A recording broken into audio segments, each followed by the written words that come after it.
Oke, gimana?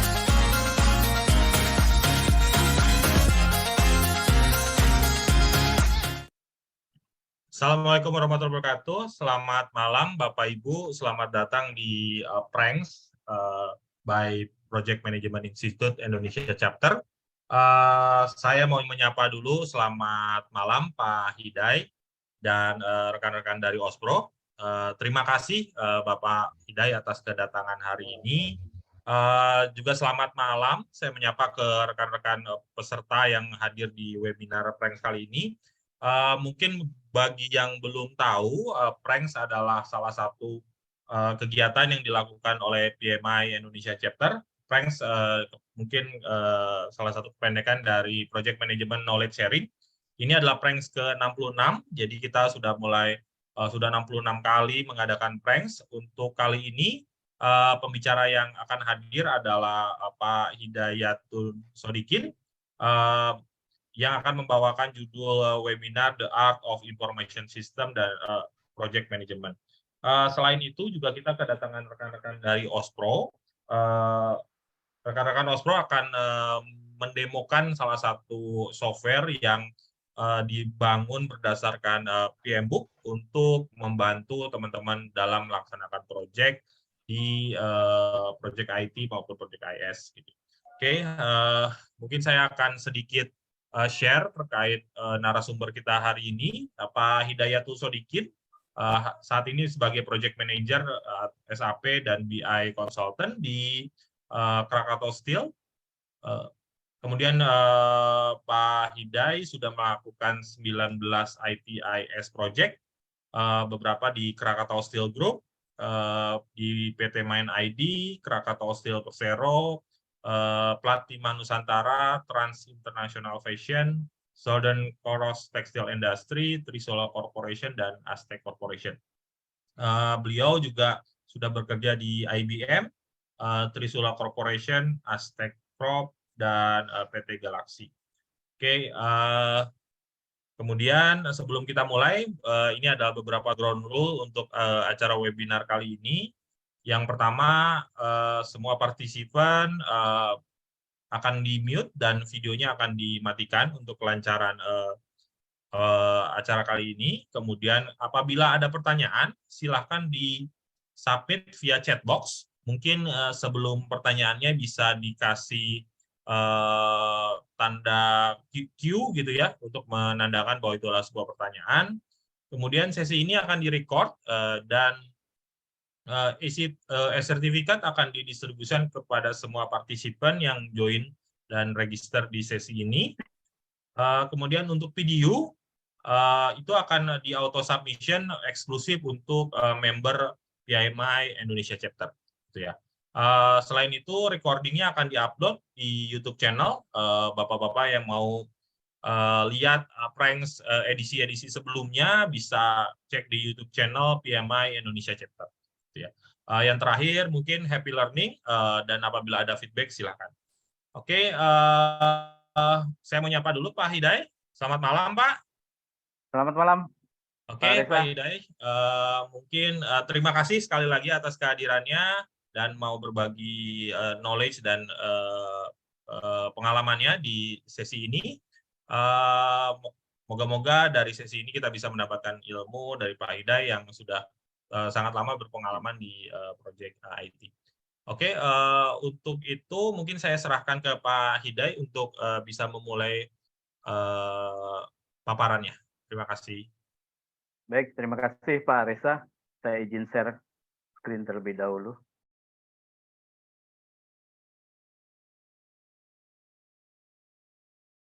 Izin konfirmasi? Sudah terlihat? Sudah Pak. Oh, baik. Sudah. Terima kasih moderator yang telah membuka dari webinar pada malam hari ini. Assalamualaikum warahmatullahi wabarakatuh. Selamat malam para pencinta ilmu project management yang sangat luar biasa dapat menyempatkan hadir di malam hari ini ya untuk bisa kita berbagi ilmu dan berbagi pengalaman. Padahal jam-jam segini enaknya bersantai ya dengan keluarga gitu ya, beristirahat di rumah, tetapi sangat luar biasa rekan-rekan semua bisa join di webinar saat ini. Dan tidak lupa saya ucapkan terima kasih kepada tim dari PMI Indonesian Chapter dan tim dari Integrasia yang sudah menyelenggarakan dari webinar di malam hari ini. Nah, dalam kesempatan malam hari ini saya akan berbagi. Ini bukan saya berarti lebih tahu, ya, bukan saya berarti lebih pengalaman dari rekan-rekan semua yang hadir. Dan insya Allah tema yang akan saya sampaikan adalah the art of information project management. Ya, kenapa saya mengangkat the art? Ya, ada beberapa alasan dari the art ini, karena menurut definisi manajemen ini, menurut Mary Porter Polet, seorang ahli teori manajemen dan ilmu politik, bahwa manajemen itu adalah seni, ya, seni, art untuk mencapai sasaran melalui orang lain. Ya, bukan berarti project manager nggak punya kerjaan apa-apa ya, kerjaannya ada, tanggung jawabnya lebih besar tentunya. Nah, alasan yang selanjutnya dari sisi project penerapan information technology, ini masih banyak ya yang menjalankan project IT ini tanpa melibatkan perspektif bisnis. Nah, dan perlu diingat bahwa IT ya kita sudah paham bersama ini memiliki keragaman kompleksitasnya. Dan IT itu cukup cepat ya saat ini, apalagi ya di era saat ini berkembangnya begitu cepat.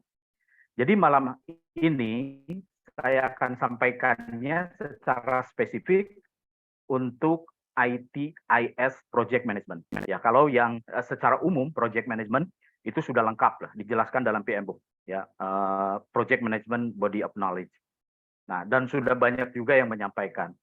Nah, tapi secara malam ini kita spesifik untuk ITIS, bagaimana pengalaman saya dan ilmu yang pernah saya dapatkan juga di dalam mengelola proyek ITIS. Nah, selanjutnya ada 4 agenda yang akan saya sampaikan. Yang pertama, agenda pertama ITIS Project Karakteristik. Nah, kenapa ini juga diangkat ya? Ini supaya kita mengetahui ya proyek-proyek ITIS karakteristiknya apa saja. Jadi jangan sampai kita sebagai project manager untuk ITIS tapi tidak mengetahui karakteristik dari information teknologi information system. Nah, ini akan berakibat fatal tentunya, kesalahan, misalkan kesalahan dari pendekatan metodologi yang kita pakai, kurang tepat menempatkan personil karena skillnya yang berbeda-beda, tidak dapat mengukur aktivitas dari pekerjaan proyek, ya. Kemudian yang lebih parah lagi, ini tidak bisa menjaga scope yang pada akhirnya proyek menjadi tidak terkendali. Nah, pada agenda pointernya saya jalanin. Nah, agenda yang selanjutnya ini adalah agenda ketiga. Nanti saya akan jelaskan pendekatan life cycle metodologi yang cocok untuk ITIS project. Nah, tentunya ada pendekatan-pendekatan metodologi sesuai dengan karakteristik yang nanti di awal saya akan jelaskan karakteristiknya seperti apa saja. Dan yang terakhir, ini akan menjelaskan dari sisi project organization. Nah, tentunya mana yang cocok itu disesuaikan dengan kondisi project ITIS yang dilaksanakan. Baik, nah kita awali malam ini dengan penjelasan secara umum dari ITIS project. Hal ini disampaikan sebagai informasi awal saja ya, yang baru berkecimpung di project IT, ya ini menjadi satu hal pembelajaran. Tetapi bagi yang sudah pernah melaksanakan proyek ITIS, ini sekedar pengingat saja, dan kita bisa sama-sama nanti kita bisa sharing. Nah, sebenarnya di dalam IT, di System Information System atau Information Technology, ini tidak boleh dipisahkan dari yang namanya dengan bisnis proses.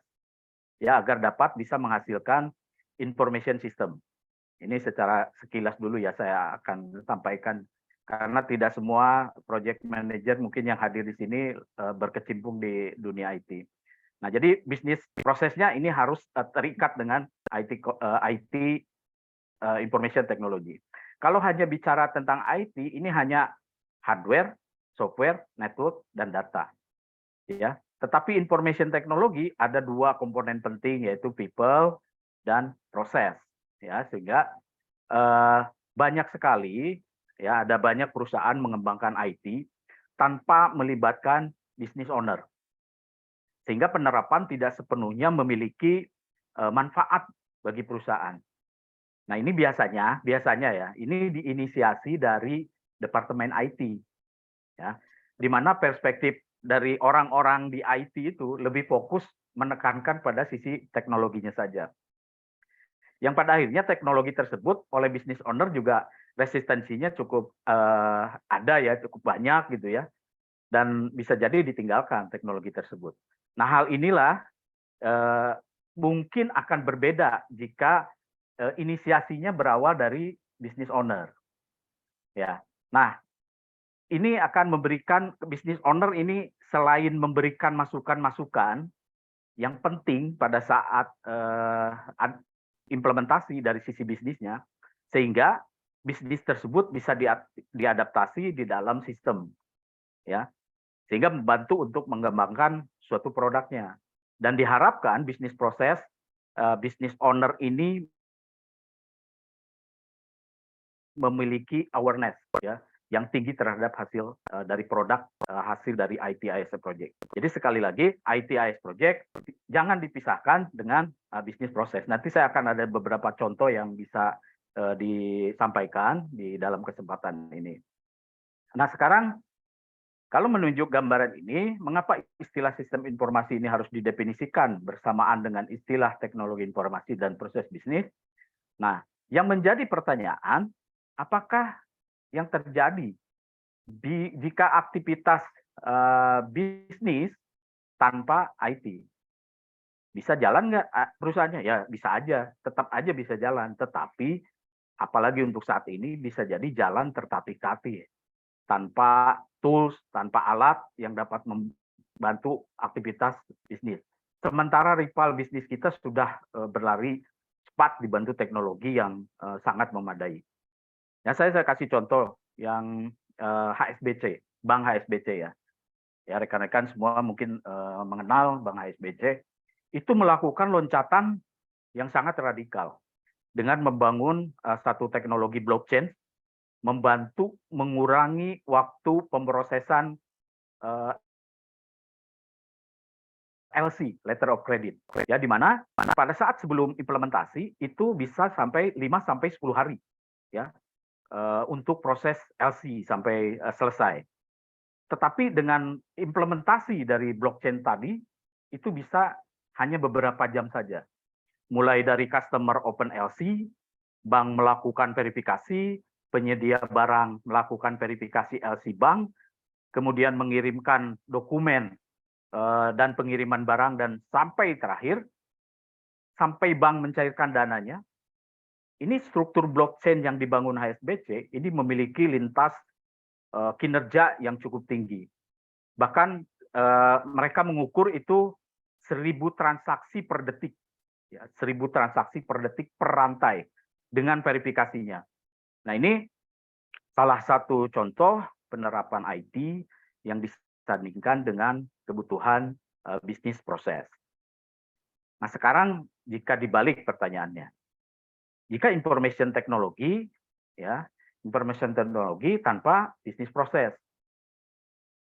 ini bisa jalan tidak perusahaannya? Bisa jadi tetap jalan, tetapi akan banyak aktivitas yang dilakukan secara manual. Bahkan parahnya itu redundancy terjadi. Ya, di sistem dilakukan input, manual juga jalan. Nah, itu yang parah ya sebenarnya. Nah, sementara manajemen perusahaan ini sudah merasa melakukan investasi IT, tetapi IT-nya tidak banyak membantu untuk aktivitas di perusahaan. Nah, selanjutnya teman-teman, nature of ITIS project. Ya. Seperti di awal tadi saya sampaikan, ITIS project itu harus memiliki keragaman kompleksitas, teknologi, dan skill. Nah, kenapa di ITIS ini proyeknya dikatakan kompleks ya? Sangat kompleks. Karena ada banyak hubungan antar elemen, komponen yang harus terpenuhi, antara aplikasi dengan aplikasi, antara aplikasi dengan proses, antara aplikasi dengan manusia, antara manusia dengan proses. Nah, di sini membutuhkan seni pengelolaan yang baik dari project manajemennya. Kemudian keragaman skill. Tim proyek IT ini harus memiliki kemampuan yang beraneka ragam dengan keterampilan yang juga beraneka ragam, ya, tidak satu disiplin ilmu. Nah, sehingga di proyek IT sebagai contoh kita membangun sebuah aplikasi ya, sebuah aplikasi tentunya butuh beberapa disiplin ilmu. Ada bisnis analisnya, ada programmernya, ada data analisnya, ada data scientist-nya, ada network engineer, dan lain-lain. Sehingga sangat beragam. Kalau kita salah menempatkan sebagai project manager, salah menempatkan personil tersebut, ya ini bisa terjadi satu masalah ya di dalam project tersebut. Sekarang diverse teknologi. Jadi keberagaman teknologi ini proyek IT ini timnya itu harus berjuang terus-menerus dengan kemajuan teknologi IT. Ya, yang berkembang dengan pesat. Ya, tetapi harus ada juga ya, harus diingat bahwa orang yang ahli di bidang tertentu, di bidang IT-nya sendiri yang memiliki disiplin ilmu yang masing-masing, ini juga harus dilibatkan. Ya, terus berkembang dengan teknologi. Hari ini kita belajar misalkan PHP, ya. Besok sudah belajar dengan Java. Besok belajar lagi dengan Mendix dan lain-lain. Nah, kita sebagai project manager tentunya harus menjadi konduktor, ya, menjadi konduktor untuk mengintegrasikan aktivitas dari masing-masing bidang dari tim member yang melaksanakan project ITIS ini. Selanjutnya, karakteristiknya dari ITIS project ini ada 4, ada scope, ada bisnis proses, ada environment, ada bisnis strategi.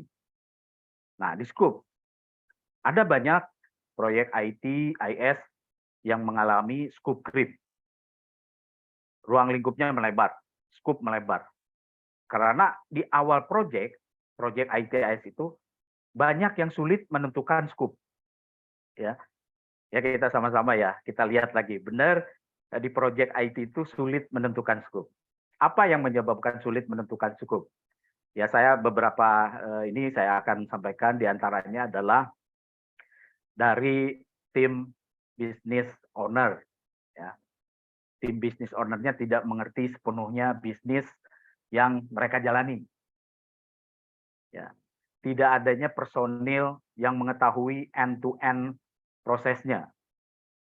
Sehingga terjadi itu pada saat requirement gathering, informasi itu tidak utuh yang kita terima. Ya, pasti mengalami lah teman-teman ya yang sudah berkecimpung di IT. Nah, ketika berlangsung project, baru disadari ada bisnis proses yang sangat penting dan harus diimplementasikan. Padahal project sudah jalan, scope sudah ditandatangani dengan klien. Tetapi ada bisnis proses yang ketinggalan untuk diimplementasikan. Nih, apa yang harus dilakukan jika sudah terjadi seperti itu? Ya, biasanya melakukan analisis, ya, kajian terhadap perubahannya. Apakah perubahan ini bisa ditunda, ya, untuk fase improvement, ya, atau tidak bisa? Misalkan tidak nih, kita harus melakukan implementasi karena ini penting bagi kelangsungan dari bisnis. Maka kita harus mengukur, ya, perubahan tersebut seberapa impact terhadap constraint waktu, cost, quality. Nah, jika waktu, cost, quality sangat terdampak, maka kita harus menghitung ulang lagi.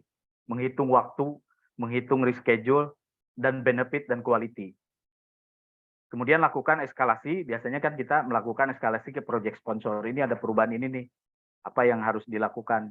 Kalau misalkan dari project sponsor itu menganggap memang perlu, sehingga kita harus melaksanakan, ya kita harus lakukan sosialisasi ke seluruh stakeholder yang terdampak, ya, dari scope yang melebar tadi.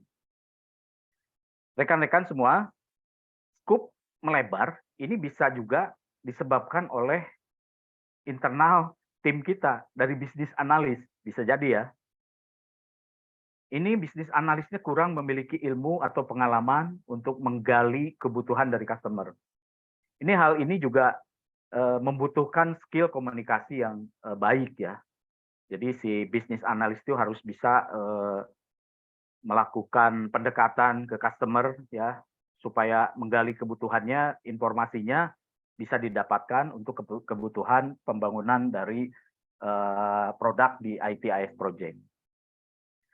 Jika di awal sudah sulit ya menentukan scope karena kliennya tidak mengerti juga seperti apa produk yang akan dihasilkan dari satu proyek. Ini bisa pernah terjadi juga.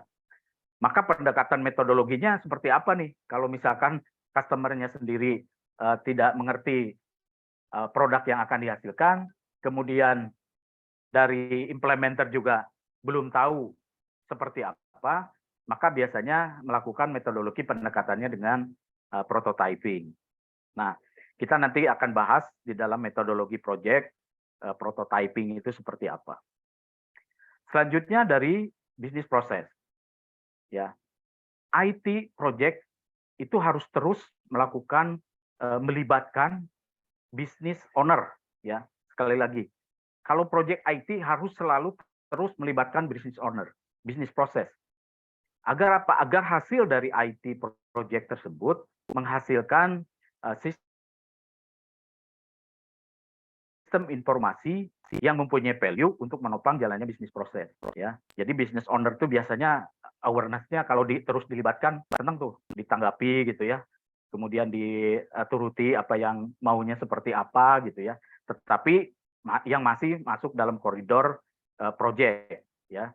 Constraint-nya tadi tolong diperhatikan juga. Nah, pengaruh IT ini akan berdampak pada proses bisnis organisasi.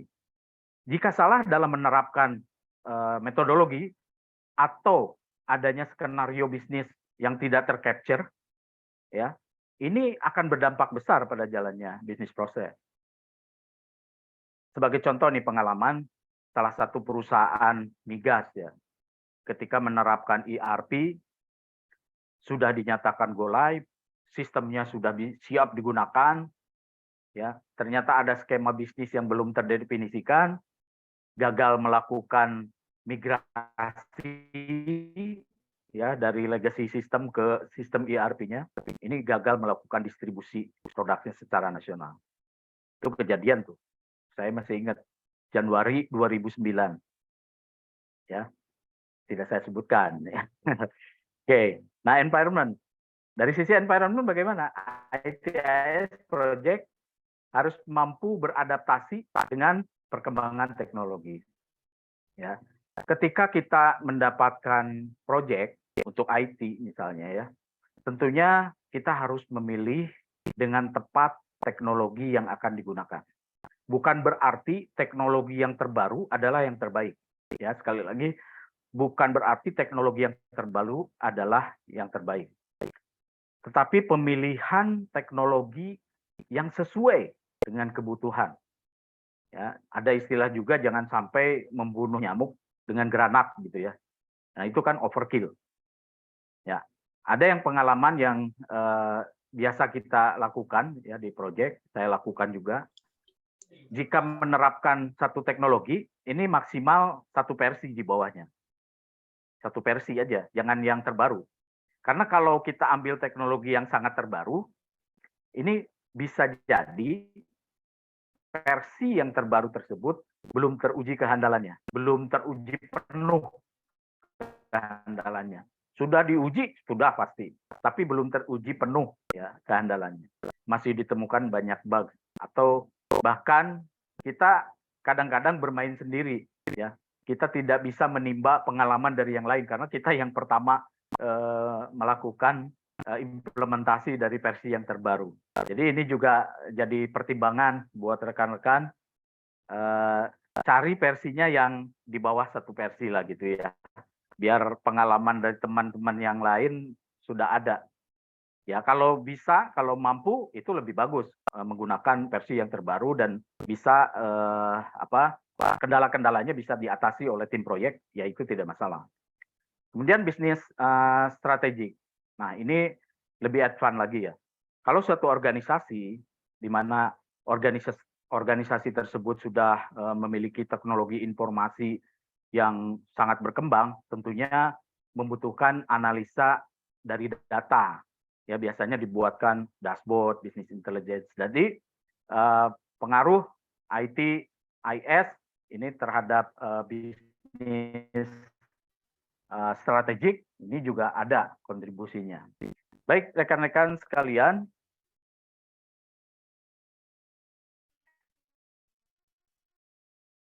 di proyek ITIS beberapa karakteristik yang memang masuk di dalam ITIS project. Yang pertama, intangible.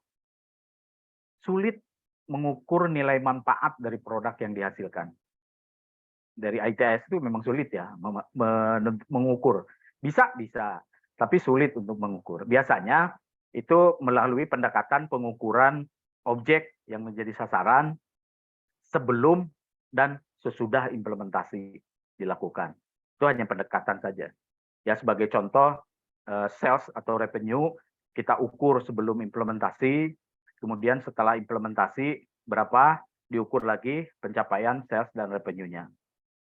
Nah ini kadang-kadang ya jujur aja mungkin teman-teman juga sama ya, merasa juga kadang-kadang orang IT itu akan terasa manfaatnya ketika terjadi masalah yang mengganggu proses bisnis. Oh, ada orang IT itu. Tapi kalau lancar, bisnis prosesnya lancar, terlupakan orang IT. Ya, saya yakin sama lah teman-teman. Oke. Kemudian dari sisi teknologi, ini melibatkan teknologi yang cepat usang. Ya, perkembangannya sangat cepat. Ya, saat ini kita berada di era yang kecepatan teknologinya sangat cepat, berbeda ya dengan era tahun 80-an, 90-an di mana Windows Microsoft 3.1 ya 31 itu bertahun-tahun kita pakai. Ya, bertahun-tahun baru muncul Windows Workgroup, baru muncul Windows NT. Nah, sekarang kan beda. Cepat sekali perkembangannya. Ya. Sampai sekarang ada ya teknologi blockchain tadi yang di HSBC sudah diterapkan. Oke, dengan demikian di tim project IT itu menuntut harus terus-menerus mengikuti perkembangan teknologi. Salah satu caranya ya melakukan training ya, training sesuai kebutuhan dan perkembangan dari IT. Nah, kemudian di kompetensi membutuhkan beragam sumber daya manusia dengan keahlian dan kompetensi yang beragam. ITAS project ini untuk membuat sebuah fungsi program itu membutuhkan beberapa disiplin ilmu yang berbeda. Ya. Yang tadi saya juga sudah sampaikan membuat web apps. Harus ada bisnis analisnya nih, harus ada desain UI UX. Ya. Jangan developer melakukan desain UI UX juga, nanti nggak karuan juga desainnya seperti apa. Apakah enak digunakan, apakah tidak. Ini ada khusus, ada disiplin ilmu tersendiri, desain UI UX. Ada web developernya, ada data engineer, ada sistem engineer, dan lain-lain. Nah, itu dari sisi kompetensi, beragam. Ya, standardized.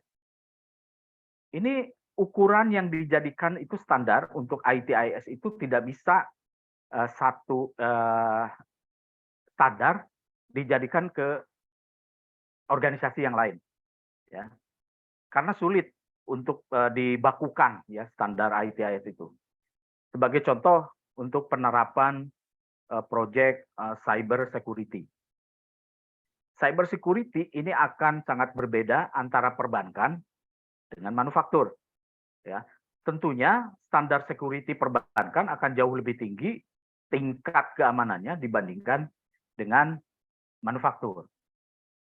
Nah, sekarang continuity menjaga dan menjamin kelangsungan layanan secara umum ini akan terus-menerus. Hasil dari implementasi ITIS project itu akan terus-menerus berdampingan dengan kelangsungan bisnis.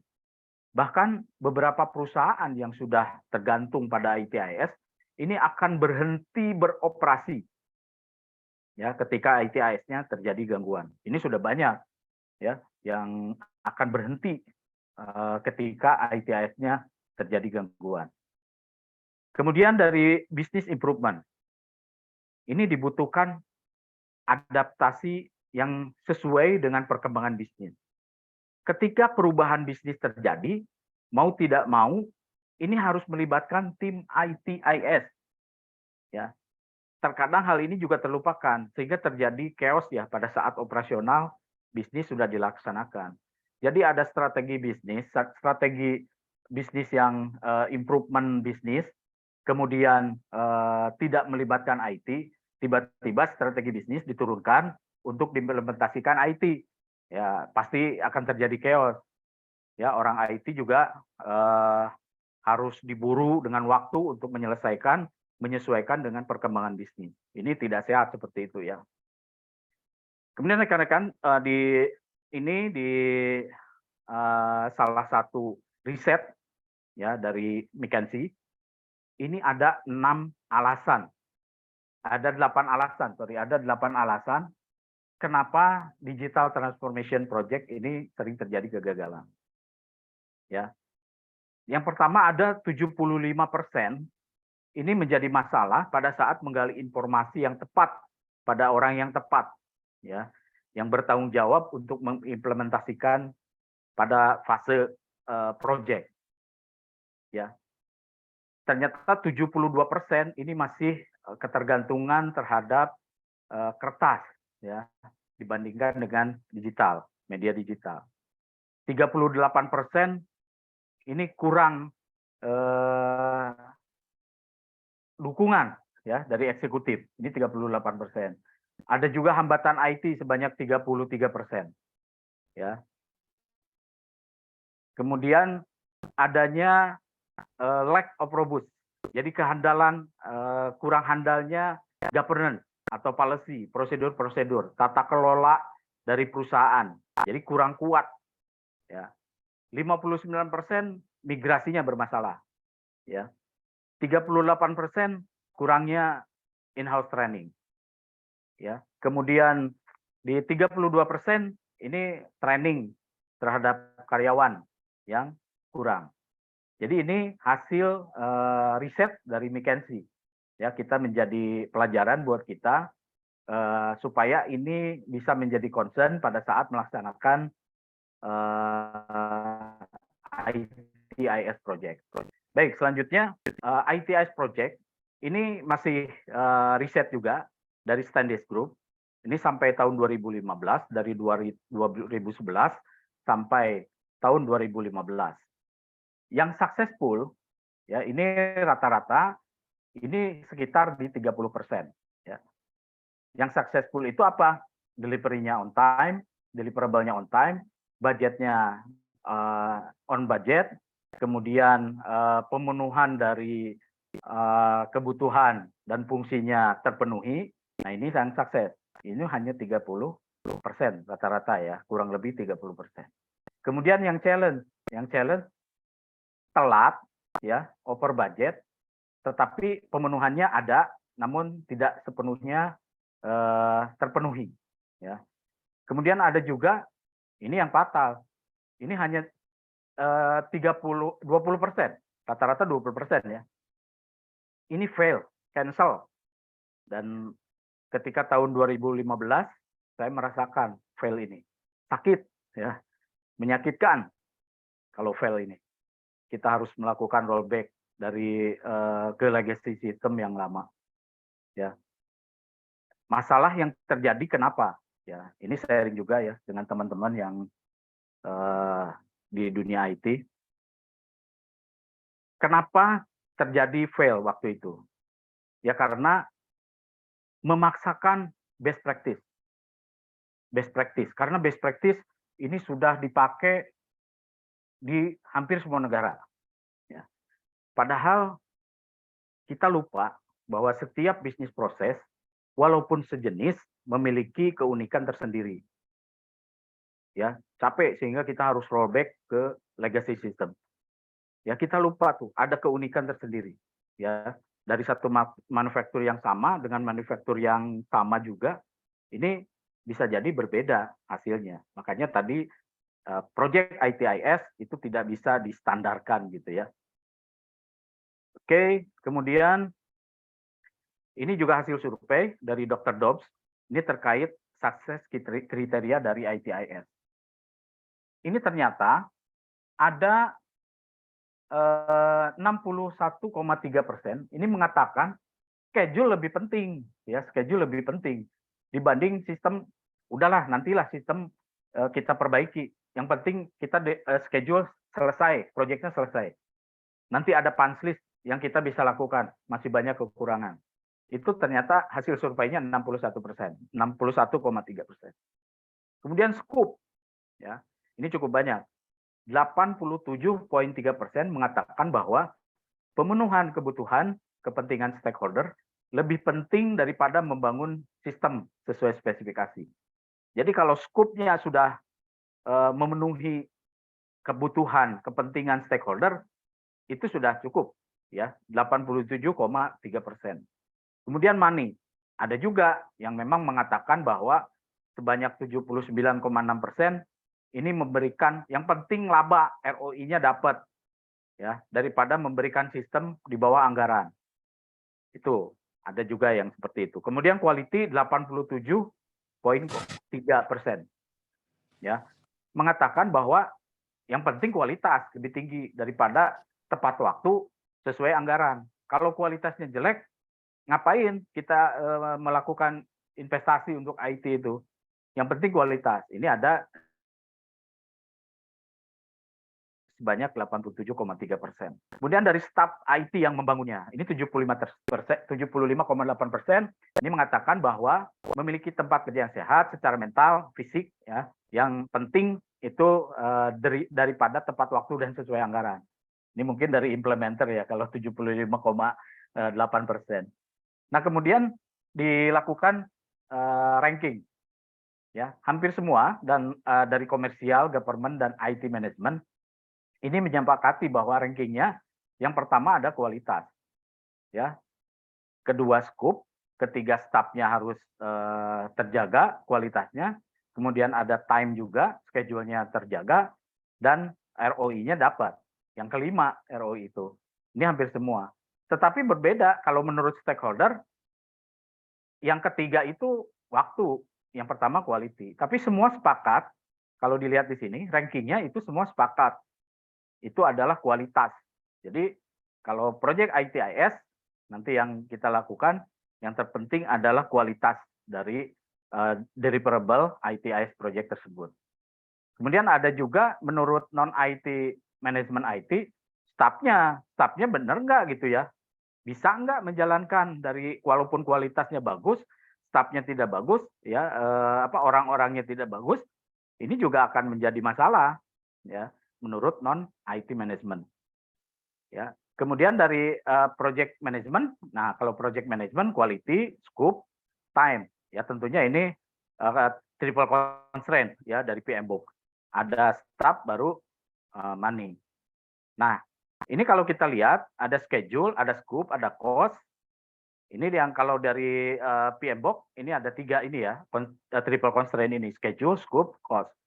Nah, ada juga, ya tidak salah juga, ada yang menambahkan dengan resource, quality, sama risk. Jadi kita sebagai project manager, ini harus bisa menyeimbangkan semua constraint ini. Ya, ketika ada schedule yang berubah, ini harus bisa seimbang juga dengan cost-nya, kemudian dengan quality, dan risk yang terjadi. Ini harus bisa dijaga, ya, kita sebagai project management, keseimbangannya. Pak Baik. Hidai, mohon maaf Pak, Ya. waktunya udah lumayan mepet, mungkin bisa setengah jam lagi gitu siap. Pak. Ya, terima Oh, kasih. siap Pak. Baik Pak. Baik, terima kasih Pak diingatkan. Jadi oke, kita lanjut yang managerial skill-nya. ITIS harus memiliki kebutuhan beberapa managerial skill.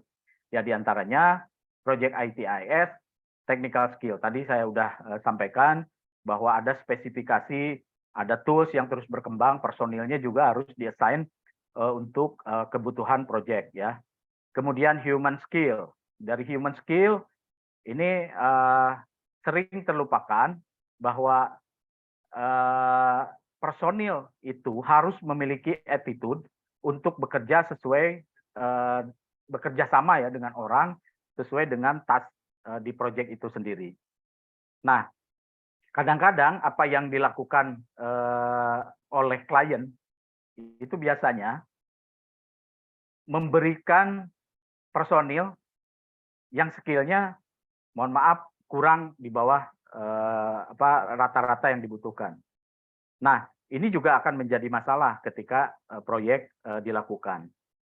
Kemudian dari sisi ini saya pernah memiliki pengalaman ya untuk menempatkan orang ya ketika seseorang yang memiliki kemampuan di atas rata-rata tetapi kurang bisa berinteraksi dengan orang lain, biasanya saya treatment ya beliau itu seorang seniman gitu ya.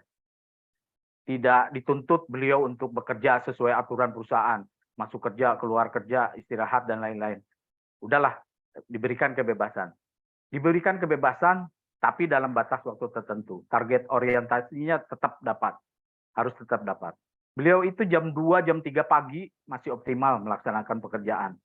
Nggak apa-apa, itu juga salah satu diskresi dari project manager ya, untuk menempatkan orang yang memiliki skill tetapi tidak mampu bekerja sama dengan orang lain dan berbeda ya habitnya dengan orang yang lain. Ya, ini kayak seniman aja ininya. Perilakunya gitu ya, kita anggap sebagai seniman. Kemudian dari konseptual, sebagai seorang project manager ini harus dapat mengcapture gambaran besarnya dari bisnis. Ya, kadang-terkadang user itu menyampaikan secara detail, ya, kurang terstruktur, bahkan cenderung lost in detail. Ya, tentunya kita sebagai project manager harus bisa nangkep gambarannya dulu, gambaran besarnya seperti apa, baru diturunkan secara detail, konfirmasi lagi kepada user yang bersangkutan. Kemudian design skill, kemampuan untuk menuangkan sebuah solusi yang efektif dan praktis. Ya, ini design skill juga dibutuhkan untuk ITIS project. Oke, kita masuk ke bagian kedua. Ya, di sini saya akan menggambarkan pengaruh dari ITIS project saat ini. Ya. Pengaruh IT, Information Technology atau Information System ke dalam project management. Ya, di antaranya ini ada 4, ada globalization, ada outsourcing, ada virtual team, dan ada agile methodology. Nah, kita langsung masuk aja di sini yang globalization. Nah, kita kalau lihat globalisasi, isu yang menjadi concern adalah komunikasi. Ya. Bisa jadi terjadi bahasa yang berbeda. Karena globalisasi ini ya, bahasa berbeda, waktu yang berbeda. Ya. Saya ada beberapa pengalaman menggarap proyek dengan tim yang dari Austria, Jerman, sama Cina. Ya. Ketika proyek bersama, ya kita berlangsung implementasi satu aplikasi untuk production, di mana subject matter expertnya ini berada di Austria dan di Jerman. Ya, ada sedikit kendala mengenai waktu kerja. Ya, kita berbeda sekitar 6 jam dengan waktu Indonesia. Di Indonesia sudah masuk jam kerja. Mereka baru masuk kerja itu jam 2 sore. Jadi dan di Jerman itu rata-rata waktunya waktu kerjanya 5 jam. Jadi seminggu itu 25 jam kerja. Nah, ini juga jadi permasalahan.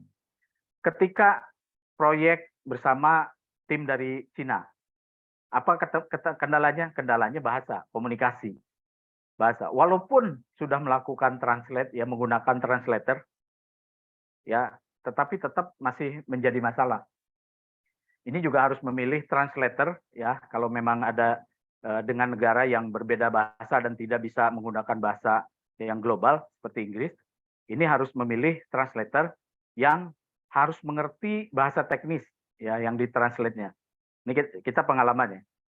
Karena kita marah pun diterjemahkan datar ya sama translator itu. Nah, ini juga jadi masalah komunikasi karena globalisasi ini juga ya. Kemudian trust. Tingkat kepercayaan antar negara ya terhadap kemampuan antar negara ini juga menjadi masalah. Biasanya ada saja ya oknum dari negara yang maju, oknum ya, memandang rendah negara berkembang. Padahal belum tentu, bisa jadi kan negara berkembang jauh lebih mengetahui juga. Sehingga kita sebagai project manager ini harus pandai-pandai menyeimbangkan tingkat kepercayaan kemampuan dari tim member yang ada di antar negara ya, lintas waktu, lintas negara. Common practice juga, proyek antar negara biasanya memiliki ego masing-masing. Ya, mereka membawa common practice sesuai pengalamannya di negaranya. Ini juga jadi kendala. Kemudian tools juga begitu, ada tool ini akan saling membawa tools masing-masing biasanya. Ya, selama tools itu sesuai dengan kebutuhan proyek, ya kita bisa akomodir. Ya, tentunya dengan melakukan sosialisasi juga terlebih dahulu ya kepada semua stakeholder atau team member. Nah, dari keempat isu ini, KPMG, ini riset dari KPMG, ternyata mengelola proyek global ini membutuhkan satu disiplin, ya, kemudian tim global, collaboration, momentum, sama newer teknologi. Baik, kita lanjutkan di outsourcing. Nah, saat ini yang mempengaruhi ITIS kepada project management outsourcing. Ini saat ini banyak perusahaan menggunakan tenaga outsourcing dengan alasan lebih hemat dan efektif. Jadi tidak perlu merekrut tenaga IT, tenaga information system ya ke dalam perusahaannya, tetapi cukup dengan menggunakan outsourcing on demand ya. Tetapi tantangannya ini membutuhkan waktu bagi personil outsourcing untuk mengetahui environment yang ada di dalam perusahaan kita. Ya, yang digunakan, dan project manager juga harus akrab ini dengan negosiasi kontrak, masalah outsourcing dan lain-lain. Ya, ini yang outsourcing.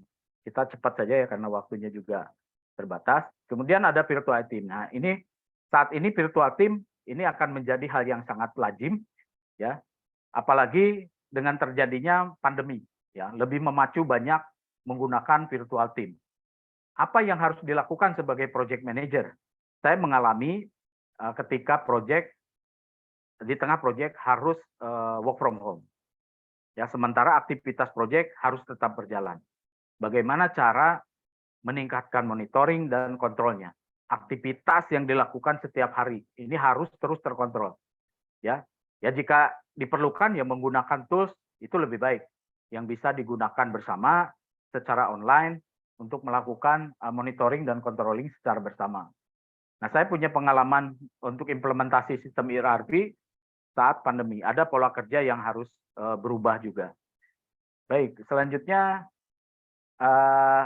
trend affecting ITIS terhadap project management yang lagi tren adalah agile project management. Semakin berkembangnya sistem informasi itu mendorong pengembangan metodologi dari proyek. Ini dilaksanakan salah satunya adalah agile ya, di mana agile metodologi ini untuk mempercepat deliverable ya kepada user dan klien. Tapi dalam penerapannya ini banyak yang terlupakan dalam hal dokumentasi ya. Karena nanti berusaha secepat mungkin menyelesaikan produk-produknya, tetapi sering terlupakan dokumentasi. Padahal di Agile Manifesto ini sudah ada aturannya. Agile itu bukan semberawut semuanya bisa memberikan secepat mungkin produk-produknya kepada klien, tetapi harus juga ada aturan-aturan. Ada Agile Manifesto yang dilakukan. Kita lanjutkan, nanti kita akan bahas yang Project Agile Manager di Project Management, itu di metodologi. Nah, ini kita masuk ke agenda yang ketiga, untuk ITIS Project Life Cycle Methodology. Nah, ada banyak metodologi yang bisa diterapkan pada ITIS Project ini. Ini bukan berarti ya satu metodologi adalah yang terbaik, ya. Bukan berarti satu metodologi adalah yang terbaik dari metodologi yang lainnya. Tetapi yang paling penting adalah pemilihan metodologi yang tepat bagi mengelola ITIS project. Kita satu persatu. Yang waterfall ini yang paling populer ya. Mulai dari visibility ya. Di sini kita melakukan requirement gathering ya. Membuat satu plan, membuat project charter, di sini visibility, melakukan analisis terhadap hasil dari requirement gathering, kemudian melakukan desain, membangun aplikasinya, kemudian mengimplementasikan, dan yang terakhir deliverable untuk operasional. Project yang biasanya untuk waterfall ini relatif tidak terlalu besar. Ini relatif ya. Bisa jadi ada yang menyebutkan bahwa 3 bulan itu juga terlalu lama gitu ya, terlalu besar juga. Nah, ini juga cocok untuk proyek yang tidak membutuhkan perubahan secara terus-menerus. Ya. Kemudian proyek yang memiliki tingkat integrasi yang tinggi. Ini waterfall. Ya. Enak kalau waterfall itu jelas gitu ya. Dari mulai visibility-nya, analisisnya selesai, baru melakukan desain, baru melakukan building. Ini ERP hampir rata-rata menggunakan waterfall karena biasanya ada bisnis re-engineering dulu ya, kemudian ada bisnis blueprint, dituangkan di dalam bisnis blueprint, baru melakukan desain sampai bisa dilakukan go live. Ini yang waterfall. Nah, kemudian ada juga metodologi life cycle spiral. Ya, ini biasanya untuk yang spiral, ini pengalaman dari yang biasa menggunakan spiral itu, ini Microsoft ya, sering menggunakan metode spiral. Jadi metode spiral ini karakteristiknya biasanya memiliki tingkat risiko yang menengah hingga atas, ya, mulai dari customer communication seperti apa, kemudian dilakukan planning, risk analysis, engineering, construction, release, kemudian masuk ke versi yang berikutnya. Jadi proyek yang memiliki komitmen jangka panjang, ya, cocok untuk pengembangan software besar yang terus dikembangkan. Ya, ini Microsoft ini sering menggunakan yang seperti spiral ini. Selanjutnya prototyping. Nah, ini prototyping tadi. Ketika tidak jelas, ya, kebutuhan si customer juga tidak bisa membayangkan hasil produknya, kemudian informasi yang diterima oleh implementer juga sangat terbatas, cocok ini menggunakan prototyping. Jadi melakukan visibility terlebih dahulu, analisa, kita buat prototype-nya. Buat prototype, kemudian ke operation. Kalau misalkan ini kita feedback, ada tune up dari prototype tersebut, jangan lupa juga didokumentasikan. Nah, ini proyek yang karakteristiknya biasanya memiliki tingkat uncertainty, ya. Kliennya masih belum memiliki gambaran produk yang tadi ya. Proyek yang memiliki ide baru yang membutuhkan tingkat pengujian yang tinggi. Nah, ini yang dari sisi project life cycle. Selanjutnya ada juga yang menggunakan rapid application development. Nah, rapid application development ini berbarengan. Tim 1 melakukan modeling, melakukan construction. Tim 2 juga sama, ya, bersamaan. Biasanya proyek karakteristiknya proyek yang memiliki batasan waktu yang pendek, karena harus cepat. Ya, proyek ya yang tidak membutuhkan perencanaan yang detail, ya. Kemudian proyek yang fleksibel, pengembangan dapat melakukan proses desain ulang pada saat yang bersamaan. Biasanya menggunakan tools, ya. Ada computer aided design, joint requirement planning, ya, di sini. Kemudian ada joint application. Ini untuk melakukan integrasi antar aplikasi yang dikembangkan di masing-masing tim itu. Ini rapid application development. Kemudian ada yang pendekatan life cycle untuk dengan incremental. Jadi karakteristiknya proyek harus membuat produk atau layanan bisa dijalankan secara paralel. Jadi tidak ada ketergantungan, ya. Ini langsung secara paralel kita bisa lakukan aktivitas incremental. Pengembangan produk yang memiliki fungsinya harus benar-benar bisa terpisah dan bisa dijalankan secara paralel. Kemudian iterasi. Nah, ini sudah mulai mau masuk ke agile metodologi, ya. Di mana iterasi ini modelnya untuk life cycle iterasi ini, model life cycle incremental biasanya mengembangkan toleransi perubahan yang tinggi, ya, meminimalisir risiko bisnis. Ini merupakan cikal bakal dari extreme program, ya. Ini cikal bakal dari extreme program. Proyek karakteristik seperti apa? Proyek sudah memiliki definisi produk yang lengkap, sudah mudah dipahami dan jelas. Jadi bisa jalan tuh pada saat requirement jalan, belum selesai requirement itu sudah masuk analisis, belum selesai analisis sudah masuk desain, karena sudah jelas produknya. Jadi udah bisa langsung dilakukan iterasi. Proyek yang menekankan biaya yang rendah. Kemudian yang extreme program ini yang cikal bakal untuk cikal bakal dari agile metodologi, ya. Mengembangkan dengan toleransi perubahan yang lebih tinggi, ya, dari iterasi tadi, ya. Jadi model iterasi ini merupakan cikal bakal dari metodologi. Ini mulai dari kode, ya, ordonya second bahkan ya, kemudian menit, hour, ini terus dilakukan perubahan-perubahannya sangat tinggi ya, sampai terakhir kita bisa melakukan acceptance, iteration planning, sampai bisa release plan yang baru, melakukan coding lagi, pair programming, unit testing, terus dilakukan secara berulang sesuai rule dari extreme program ini.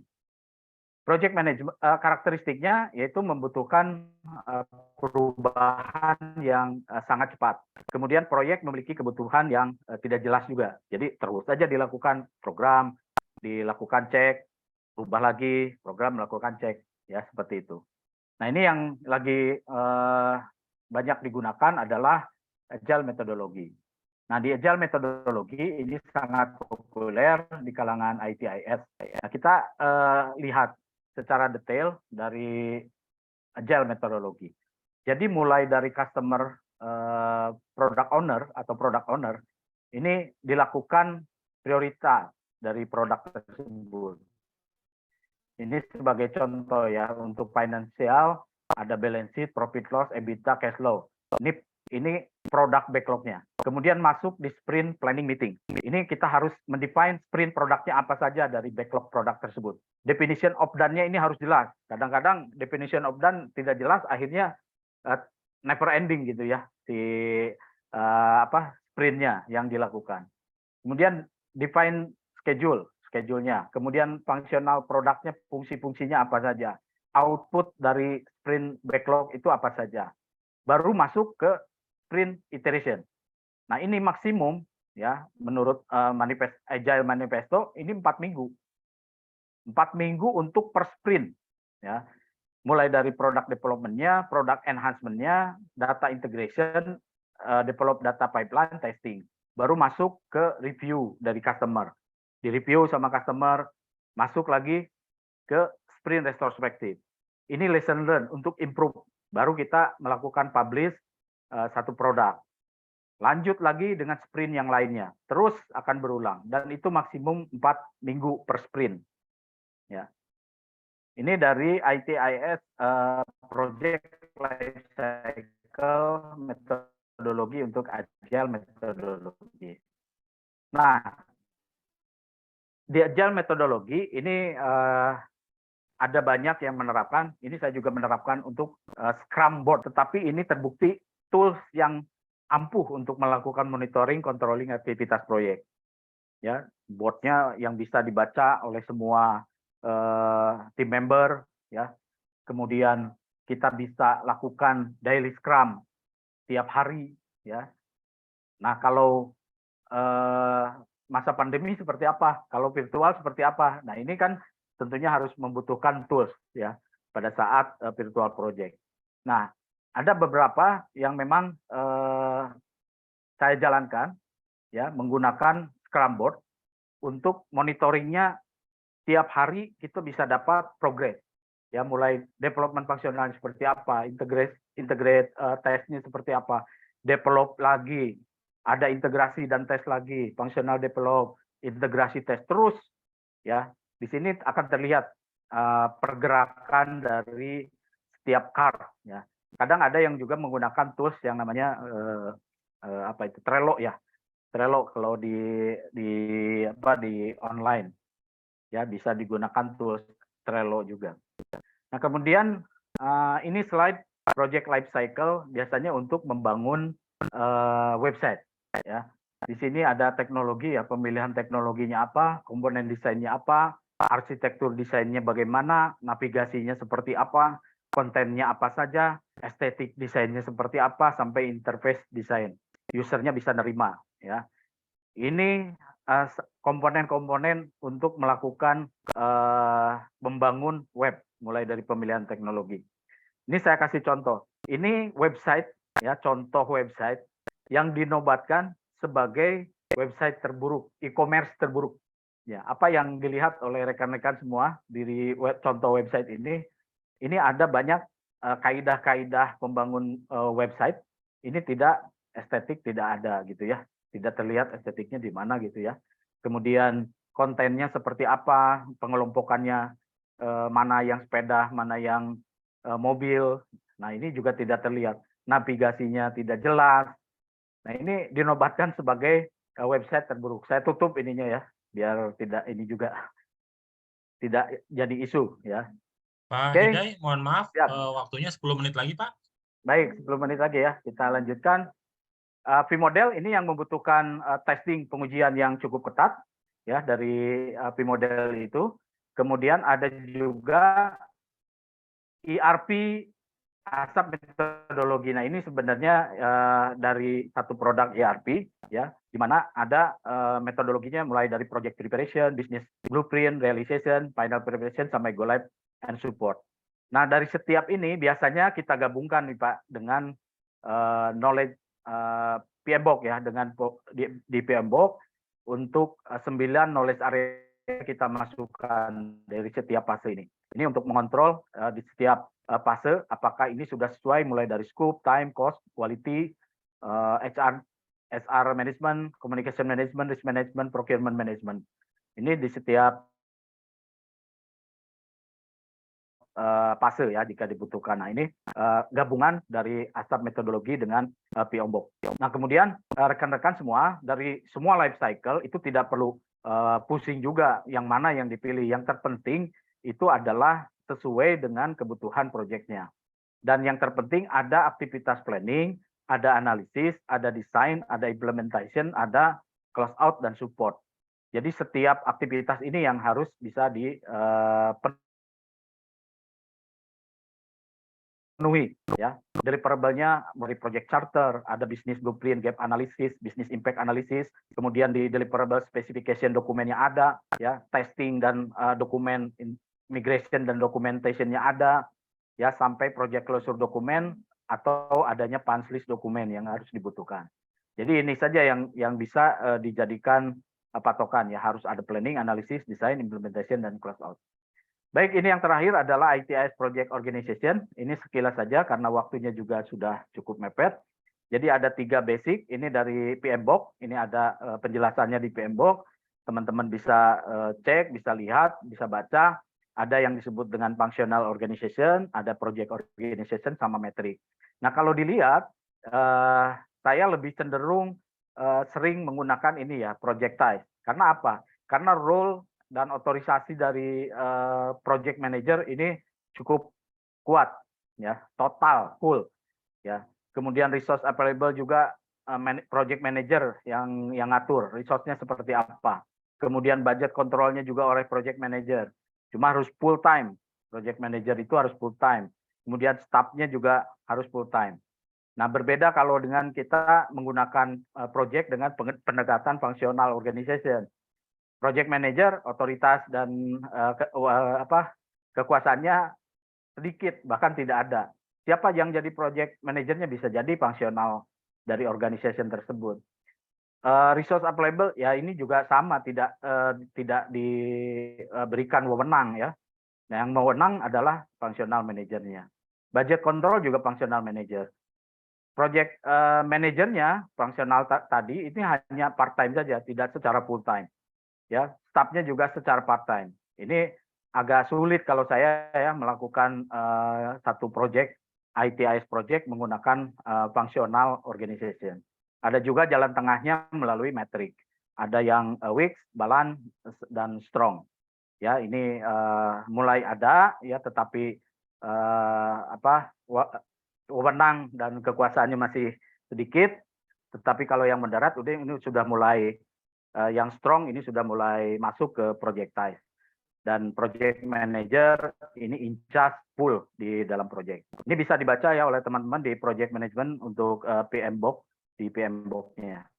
Kemudian stakeholder, ini project manager, individu yang mengelola project, ada customer juga, ya pengguna dari hasil project, project team, kelompok individu, ada sponsor, functional project. Nah, ini yang struktural ya biasanya. Manager departemen, manager dari engineering, vice president of marketing, director IT, general control resource. Supplier, kontraktor, dan regulator agensi ini yang suka terlupakan. Ini stakeholder kita juga ya.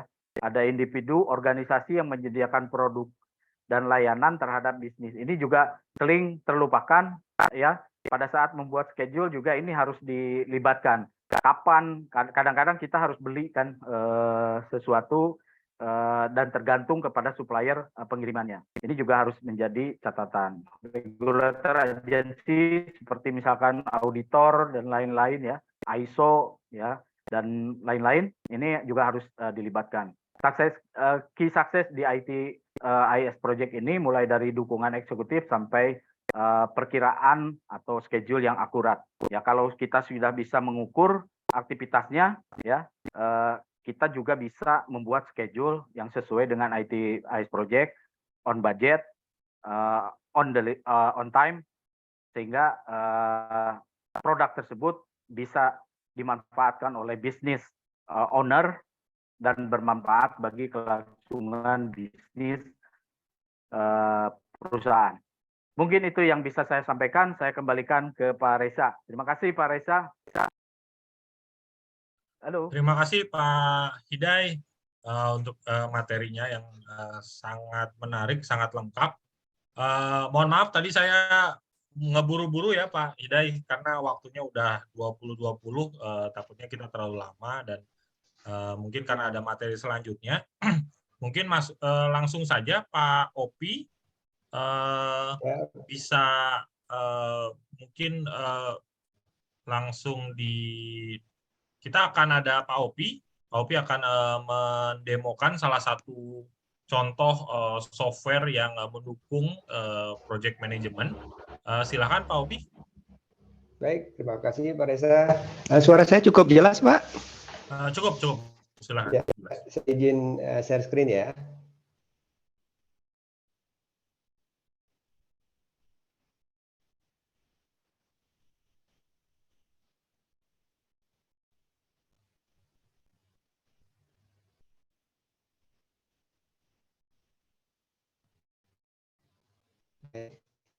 Ini sudah kelihatan Bapak Ibu sekalian? Sudah Pak Reza. Silakan. Kalian, apakah share screen saya sudah? Ya. Terima kasih Bapak Ibu atas waktunya. Ini adalah salah satu software yang kami bangun, ini dibangun oleh anak bangsa sendiri nih, 100% buatan Indonesia.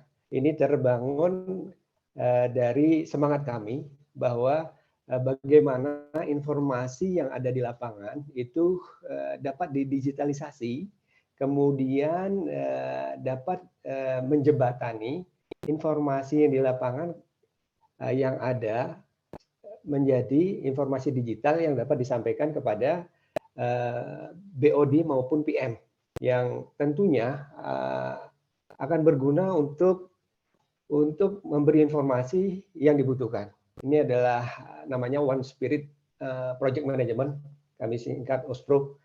Slogan kami adalah One Spirit nih karena semangatnya adalah bersama-sama ini membangun, bersama-sama membangun bangsa, membangun negara yang tercinta ini untuk lebih dapat berkembang, lebih bisa bersaing di dunia global. Ini terkait dengan paparan yang disampaikan oleh Bapak Hidai tadi. Trend affecting yang kita hadapi sekarang ini adalah ada 3 hal itu yang terkait globalisasi, kemudian outsourcing, kemudian virtual team begitu ya. Nah, ini cocok sekali nih OSPRO saya rasa untuk dapat mengcover informasi-informasi yang ada di lapangan untuk dijadikan sebuah data, informasi yang berguna untuk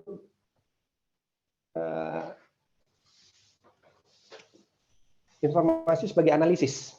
Nah, ini adalah bila sudah login, ini adalah informasi biasanya digunakan untuk para BOD, yaitu berisi informasi-informasi proyek nih terkait proyek apa saja, itu proyek expenditure, jadi total proyek yang ditangani dari sebuah perusahaan ataupun perusahaan besar, kecil, itu proyek apa saja yang sedang ditangani itu akan tampak di proyek expenditure. Kemudian proyek by fase. Nah, tentunya sekali lagi dari trend affecting tadi kami flashback sedikit bahwa OSPRO juga dibangun berdasarkan kaidah-kaidah dari PM nih, Project Management Box nih, PM Box, di mana Di sini ada lima apa namanya tahapan yang ada di dalam project management itu sudah dilaksanakan nih di OSPRO sendiri. Dari tahapan inisiasi project itu nanti detailnya ada sendiri, itu mengisi. Oke, terima kasih Pak Ridwan. Ada yang masuk? Baik, saya teruskan. Itu baik dari lima tahapan itu, dari proses inisiasi, di mana untuk membuat project charter, siapa saja yang terlibat di dalam project atau stakeholdernya, kemudian project membernya siapa, itu akan tertera di situ. Dan kemudian ada proses selanjutnya dari inisiasi, kemudian planning, setelah planning, kemudian kontrol monitor, ini juga akan tampak di sini. Ada by financial, by schedule, kemudian tidak sampai di sana, kemudian ini juga dapat diintegrasikan dengan ERP yang Bapak Ibu miliki, itu terkait penagihan misalnya di finance gitu. Jadi ada informasi invoice yang sudah ditagihkan, kemudian berapa invoice yang sudah terbayarkan itu dapat dimonitor di dalam satu dashboard gitu. Jadi untuk mempermudah, pada intinya untuk mempermudah para BOD atau board of director yang tentunya biasanya sangat strike terhadap penggunaan dana dan kemajuan proyek ini. Apakah proyek ini dapat terus dilanjutkan atau tidak, itu dapat segera diambil keputusan. Juga ada project by divisi, ini akan tampak di board. Selanjutnya juga value per divisi.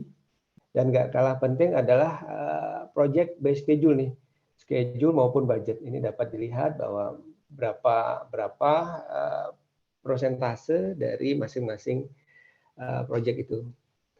Selanjutnya adalah ke project detail. Itu project detail itu berisikan detail-detail dari project. Itu yang nantinya akan tampak dari detail project yang ditanganin oleh masing-masing project manager. Kalau tadi dashboard project, sedangkan ini adalah dashboard project manager.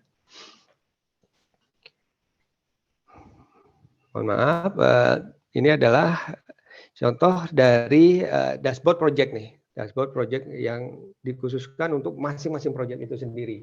Ini ada garis-garis, ini adalah yang terintegrasi, dapat diintegrasikan, salah satu contoh. Jadi diputihkan, berisi informasi project itu sendiri. Apa nama projectnya, kemudian project manajernya siapa, kemudian customer-nya siapa. Kemudian schedule project itu sendiri dari masing-masing project. Informasi ini berisi rencana startnya mulai project kapan, kemudian aktual startnya kapan, juga berakhirnya kapan, dan estimasinya juga akan terlihat di sini. Terkait dengan finansial, untuk finansial ini yang tadi BOD biasa, budget yang ditentukan di project charter di awal tadi itu akan tampak di sini. Kemudian sudah berapa banyak sih dikeluarkan di dalam project ini akan tampak. Itu juga dapat diintegrasikan dengan finance SI yang ada di masing-masing perusahaan, baik ERP maupun SAP begitu. Dan BCWP, ACWP juga akan tampak, itu yang biasanya pada para project manager membutuhkan untuk informasi itu. Dan yang lebih ringkas lagi progres nih. Dari planning yang direncanakan, sudah berapa persen sih yang direncanakan itu sudah dimasukkan ke dalam activity yang nantinya akan digunakan sebagai dasar ini, landasan kerja bagi para PM atau project member. Selanjutnya di sini ada aktual proses, sudah berapa persen dari volume project dari masing-masing activity itu sudah terrealisasi. Ini akan tampak di dalam progres. Tidak hanya di progres yang di ujung kanan, tapi juga dilihat dari progres nih, dari jan chart di sini dapat dilihat bahwa warnanya akan berbeda. Itu tanpa progres yang sudah berjalan. Ini adalah pairnya, di chartnya sudah berapa persen, ini akan menyesuaikan. Dan nggak kalah pentingnya, ini juga sudah menganut kaidah terkait dengan predesesor. Predesesor baik FF, FFS, SS, dan FSF gitu, ini sudah dilengkapi dengan fitur-fitur itu, sehingga memudahkan para PM dan pelaku pekerja pencatatan administrasi di lapangan ini lebih mudah ini melakukan pencatatan terkait dengan berjalannya proyek. Kemudian ini ada komen untuk customer. Mungkin Bapak Ibu sekalian juga tidak hanya untuk melayani informasi internal, itu juga kami sediakan komen untuk customer. Komen ini bermanfaat bila customer ingin mengetahui progresnya. Dan ini akan tersedia di link tersendiri untuk komen form customer ini, karena biasanya si pemilik proyek nggak mau memperlihatkan informasi terkait dengan finansial. Nah, untuk customer ada dashboardnya sendiri, nanti akan kurang lebih sama, hanya beda di informasi finansial saja. Jadi komen customer bisa dilihat di sini. Selanjutnya informasi task dari masing-masing task itu apakah on schedule atau overdue atau belum terrealisasi, itu akan terlihat di sini di informasi di kanan yang menginformasikan masing-masing activity. Nah, tidak biasanya juga di lapangan ditemukan bahwa kebutuhan informasi ini dapat dilihat melalui kurva S. Ini akan memudahkan biasanya teman-teman di PM juga melihat margin dari berapa persen planning yang sudah dijalankan menjadi aktual. Ini akan terlihat di sini progresnya sudah berapa persen, kemudian masing-masing progres itu apakah sudah sesuai atau belum dari planning yang ditentukan di awal. Ini adalah pada akhirnya akan dilihat selisih antara progres dan real progress dan plan dari sebelumnya. Ini adalah dashboard project management. Ini saat ini untuk dashboard tadi, tentunya di belakang engine kami sudah disiapkan beberapa informasi terkait dengan pertanyaan-pertanyaan yang sering terjadi di lapangan begitu. Karena semangatnya adalah pencatatan, mendigitalize itu ya.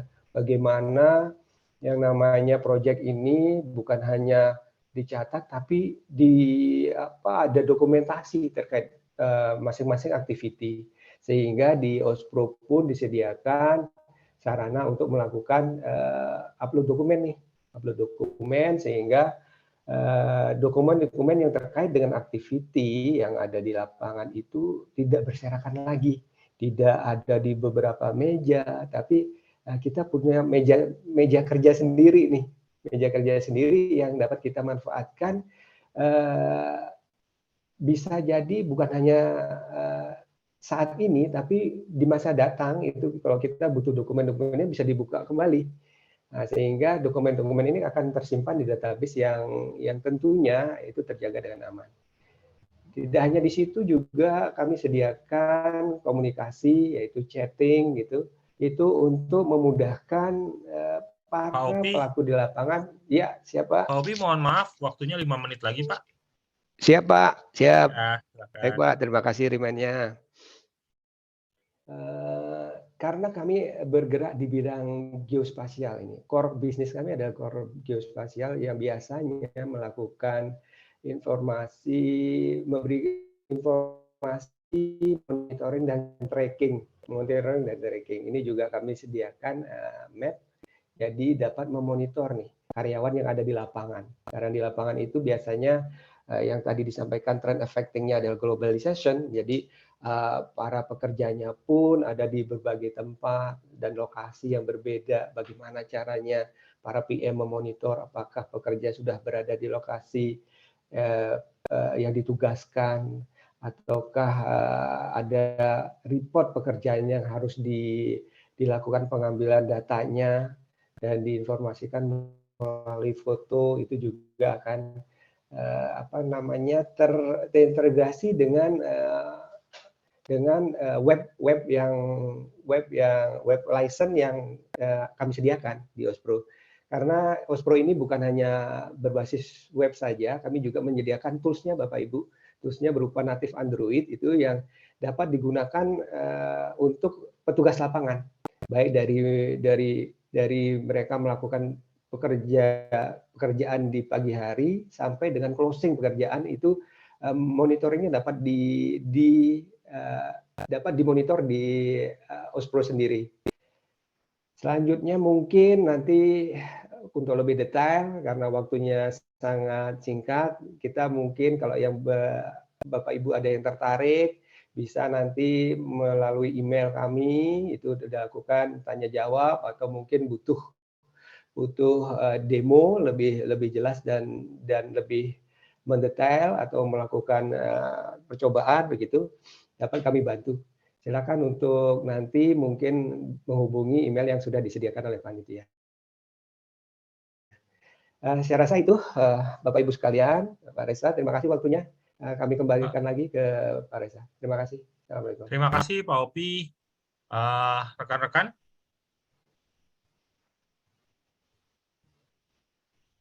Oke. Pak Hidai, mungkin kita akan mulai dengan sesi tanya jawab. Saya akan bacakan beberapa pertanyaan. Mungkin kita waktunya akan dibatasi sampai pukul 9, Bapak Ibu. Kalau misalnya pertanyaan-pertanyaan yang belum bisa kejawab dalam sesi online ini akan kita kirimkan ke Pak Opi dan Pak Hidai untuk dijawab. Nanti mungkin kita akan kirimkan jawabannya. Oke, mungkin yang pertama, Pak Hidai, ini ada bagaimana business owner bisa melakukan inisiasi project jika knowledge base dari counterpart bisnis proses detailnya minimal gitu ya. Relevan dari kenapa IT counterpart seringkali as if sebagai spearheaded project gitu, Pak. Mungkin ada tanggapannya, Pak. Baik, bagus pertanyaannya ya. Ya, jadi kalau misalkan dari business owner ini tidak memiliki inisiatif, itu biasanya inisiasinya dari IT. Kemudian dilakukan komunikasi dengan business owner, ya. IT dapat melakukan analisa terhadap kebutuhan tersebut. Nah, counterpart-nya ini kurang bisa menggali. Nah, biasanya kita melakukan satu ya, yang pertama kali kita lakukan pada saat project di kick off, kemudian assignment dari personil dari business owner, ini kita harus memiliki kriteria ya terhadap tim proyek yang akan masuk di proyek. Kadang-kadang sih mohon maaf ya, itu personil buangan gitu ya, masuk di cemplungin aja di proyek gitu ya, yang tidak tahu bisnis proses end to end-nya seperti apa, bisnisnya seperti apa. Kemudian counterpart-nya juga pada saat menggali informasi ini kurang menggali informasinya. Biasanya ada best practice-nya kita menggunakan kayak angket gitu Pak ya. Kita tulis kebutuhannya apa ya, kemudian disebar bukan hanya ke business owner yang di-assign ke project Pak, tapi dilibatkan juga business owner yang terkait atau stakeholder yang terkait terhadap kebutuhan dari si project tersebut, produk tersebut. Jadi dibuat satu kayak angket, ditulis pertanyaan-pertanyaan yang simple, mereka bisa jawab, ya ada kuesionernya gitu ya, dibuat kuesioner sehingga informasi yang kita gali itu bisa terstruktur, bisa sesuai dengan kebutuhan, dan counterpart ya yang menjadi tanggung jawab dia ini bisa sesuai dengan apa yang nanti akan diimplementasikan. Jadi bikin aja kuesioner ya secara simple tetapi mudah dimengerti kepada business owner. Mungkin business owner juga akan melakukan eskalasi jika tidak tahu, tidak mengerti apa yang akan diimplementasikan. Kalau counterpartnya sendiri juga tidak tahu, ya kita bisa melakukan dari kuesioner tadi kebutuhannya apa, kita lakukan prototyping tadi, ya satu metodologi prototyping. Kita buat dulu, kemudian kita balik lagi ke si business owner tersebut. Seperti ini bukan produknya. Kalau business owner sudah terpenuhi dari sisi kebutuhan, bukan keinginan ya, kebutuhan. Kadang-kadang user maunya seperti ini, padahal bukan suatu kebutuhan. Itu juga harus kita filter. Ya, balikan lagi, ini apakah ada produk-produk yang fungsi-fungsi yang memang belum sesuai, mereka coba. Ya, ini prototyping nih. Nah, kemudian kalau misalkan sudah ada masukan, sudah ada gambaran, mereka biasanya memberikan feedback. Oh, saya maunya ada menu ini, ada fungsi ini. Nah, setelah baru memberikan feedback, kita diinformasikan. Nah, ini supaya memacu business owner ini keluar, ya, dan menggunakan teknologi, ya, untuk menopang bisnis proses yang dilakukan oleh business owner tersebut. Jadi sekali lagi bisa melakukan dibuat kuesioner kebutuhan-kebutuhannya secara tersusun dengan rapi, dengan bahasa yang simpel, berikan kepada business owner apa saja yang dibutuhkan dari bisnis proses dan kebutuhan dari sisi IT IS-nya sendiri. Nah, mungkin seperti itu, mudah-mudahan menjawab ya. Kalau misalkan masih belum bisa terpenuhi,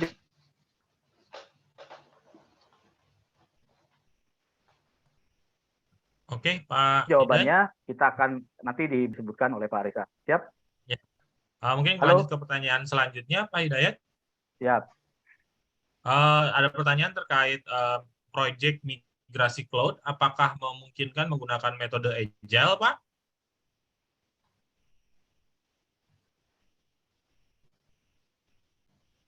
Baik. Apakah Pak?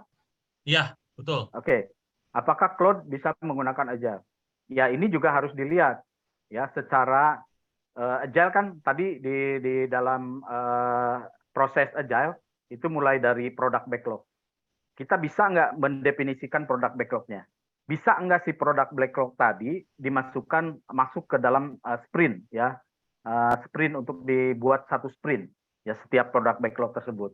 Kalau memang bisa, ya tidak menutup kemungkinan di cloud juga sama, hanya beda saja antara di on-premise, yang ini di cloud gitu ya. Tapi agile metodologi bisa, mau di cloud, mau di on-premise, itu juga bisa. Jadi saya juga pernah melakukan untuk business intelligence, ya, ini menggunakan GCP, Google Cloud Platform, ya, itu menggunakan agile. Produk backlog-nya didefinisikan apa saja, produk backlog-nya, kemudian mana yang masuk sprint yang pertama kali, fungsinya bisa masuk ke dalam satu sprint 4 minggu tadi ya, ininya 4 minggu, kemudian retrospektif, feedback dari customer, kemudian masuk lagi backlog yang kedua untuk masuk di sprint yang kedua. Nah seperti itu. Jadi antara baik di on-premise maupun di cloud ya bisa sesuai dengan si tipe dari produk yang akan kita buat. Seperti itu mungkin Pak yang bisa disampaikan. Oke, mungkin ini ada juga pertanyaan Pak Hidayat terkait untuk kedepannya proyek ITIS ini lebih menekankan pada agile atau tetap di tradisional ya Pak, gitu ya, menurut Pak Hidayat. Oke, jadi kalau menurut saya nih Pak ya, apakah agile atau tradisional untuk proyek yang ke depan? Ya, itu kembali lagi, ini kebutuhannya seperti apa? Tadi kan ada karakteristik dari IT project. Ya, contoh yang waterfall tadi. Ini harus memiliki integritas proyeknya, integrasinya cukup banyak. Ini jangan dicoba juga menggunakan agile. Ini lebih bagus menggunakan menggunakan waterfall. Jadi inisiasi proyek, kemudian get requirement, kemudian bisnis blueprint dituangkan dalam satu dokumen, ya. Perubahan-perubahannya juga tidak banyak, tidak terjadi banyak perubahan karena sudah dituangkan dalam bisnis blueprint, kemudian dilakukan implementasi realisasi, final preparation sampai go live.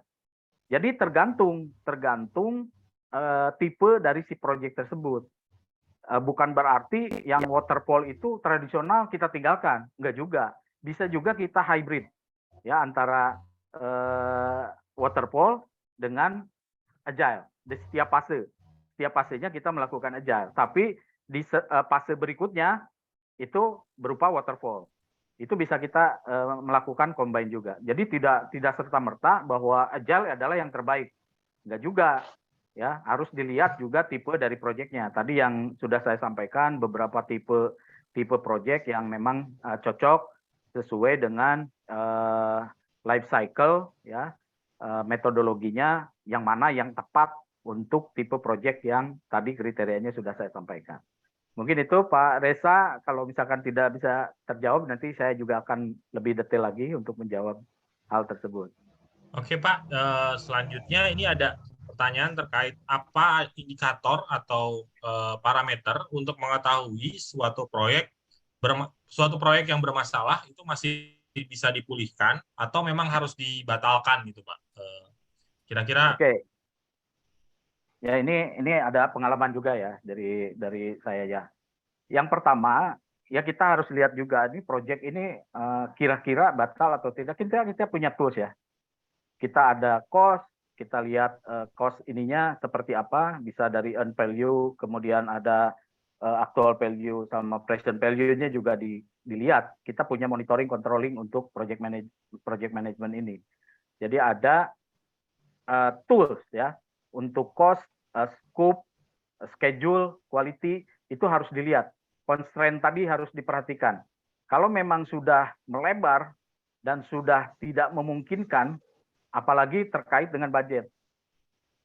Ini skopnya melebar, ya, karena ada bisnis proses skenario yang tidak terdefinisikan sebelumnya. Akhirnya melebar. Pada saat kita angkat ke project sponsor, ternyata sudah tidak ada budgetnya. Itu mau seperti apa? Ya tentunya itu kita bisa postpone project tersebut. Kita bisa lakukan postpone. Sampai kapan? Ya sampai ada anggarannya. Sampai ada budgetnya kembali baru kita bisa lakukan lagi untuk perubahannya. Apakah itu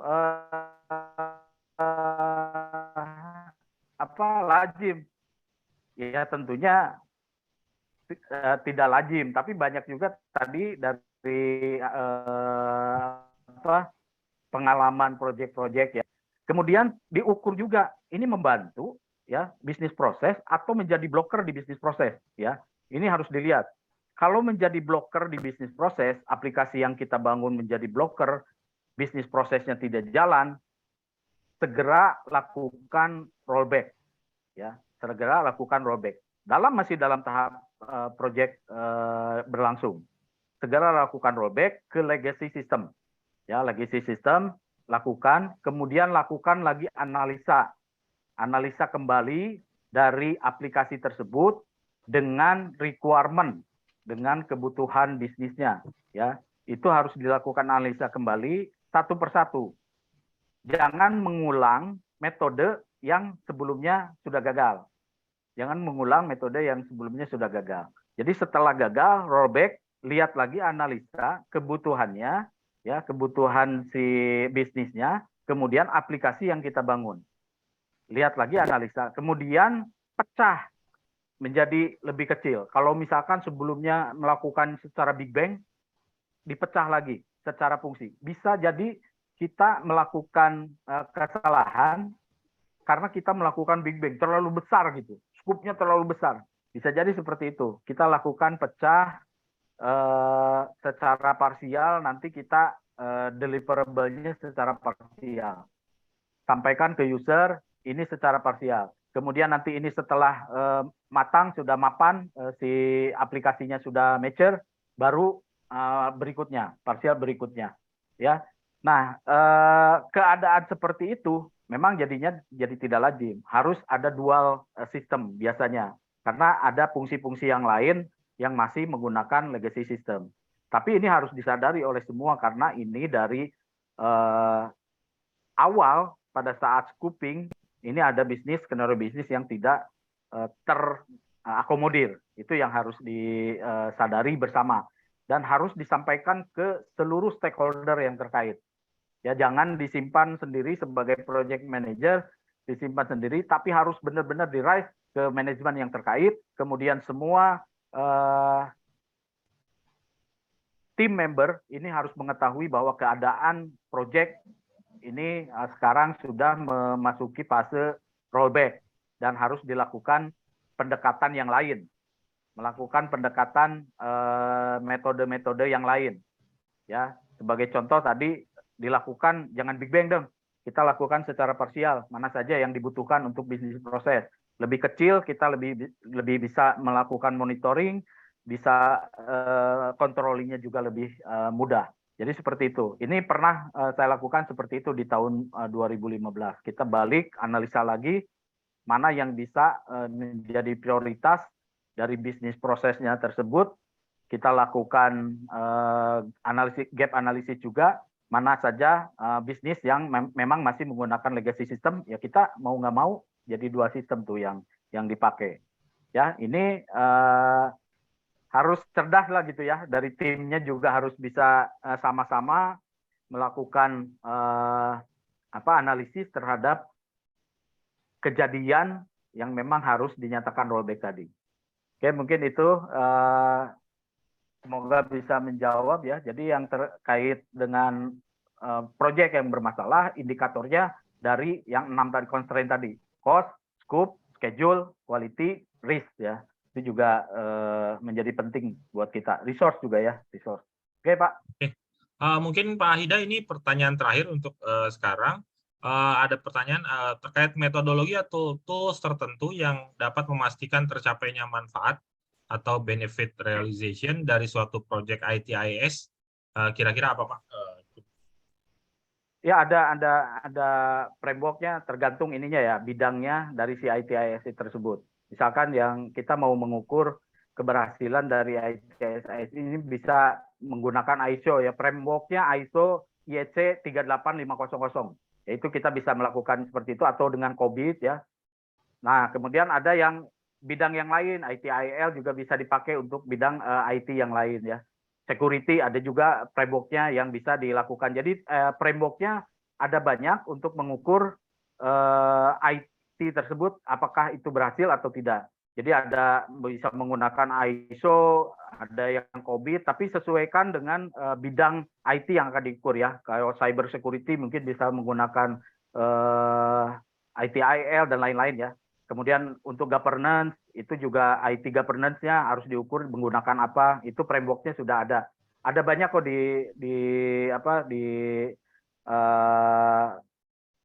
di Google juga banyak ya, itu framework yang bisa digunakan dan buku-buku yang sudah terbit juga sudah banyak untuk ISO IEC 38500, COVID, ITL dan lain-lain.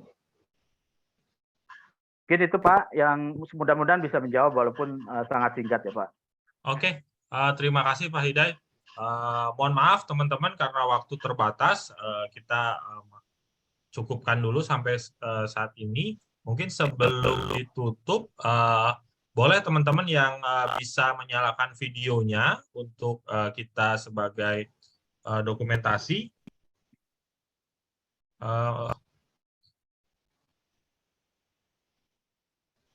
Oke, ada 6 page. Mungkin Mas David bisa bantu ya? Iya, saya akan capture. Oke. Oke, saya akan mulai capture ya. Ya, senyum aja Pak, silakan. Chatnya tolong ditahan dulu karena menghalangi. Thank you.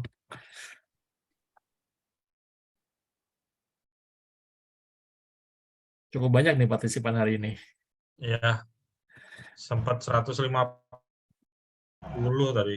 Ya, dan masih awet sampai menjelang jam 9. Luar biasa semangat untuk belajarnya. Semangat terus teman-teman ya. Sama-sama kita belajar.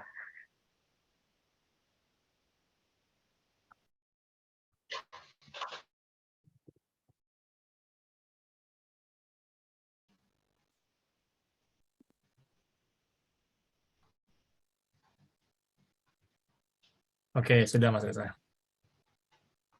Oke, terima kasih Mas David.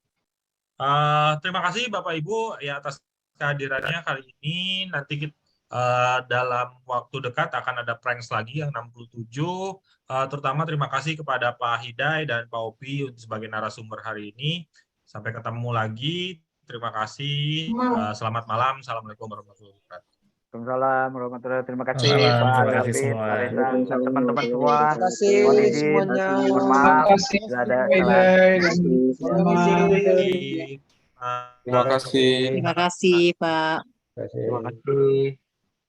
Bapak Ibu sekalian. Waalaikumsalam warahmatullahi wabarakatuh.